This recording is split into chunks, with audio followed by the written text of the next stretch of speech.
აჭარის მთავრობის თავმჯდომარის პასუხი უმაღლეს საბჭოს არჩილ ხაბაძეს ჯერ არ გადაუწყვეტია, ჩააბარებს თუ არა ანგარის ბიუჯეტის ხარჯვითი ნაწილის ხარვეზებზე საკანონმდებლო ორგანოს. უმაღლესი საბჭოსგან დასაბუთებულ წერილს ელოდება. მთავრობის თავმჯდომარე მიიჩნევს, რომ მთავარი შედეგი მესამე კვარტალში დაიდება და ხარჯვის ნაწილი 75%-ით შესრულდება.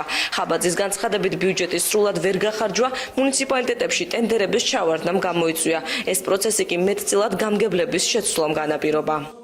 ორი თვით ადრე გადადგა გამგებლები და ცოტა რთული სიტუაცია იყო, ამას ჩვენ ვაღიარებთ, იმ თვალსაზრისით, რომ მონიტორინგი ვერ განხორციელდა ადგილზე, მაგრამ გამგებლების არჩევის შემდეგ შეუძლიათ ეს უკვე მესამე კვარტალში და ჩვენ მესამე კვარტალში ეს პროცესები, მიმდინარე პროცესები რაც იყო ხარჯვით ნაწილში, უკვე გამოსწორებული და დაახლოებით 210 ობიექტიდან 170-მდე ობიექტი მიმდინარეობს ამ ეტაპზე, ზოგიერთი არის მუშა პროცესში, სექტემბერში მთავრდება დაახლოებით ამ 170-დან 100-მდე ობიექტი უნდა დასრულდეს სექტემბრის თვეში. ბიუჯეტი არის კანონი.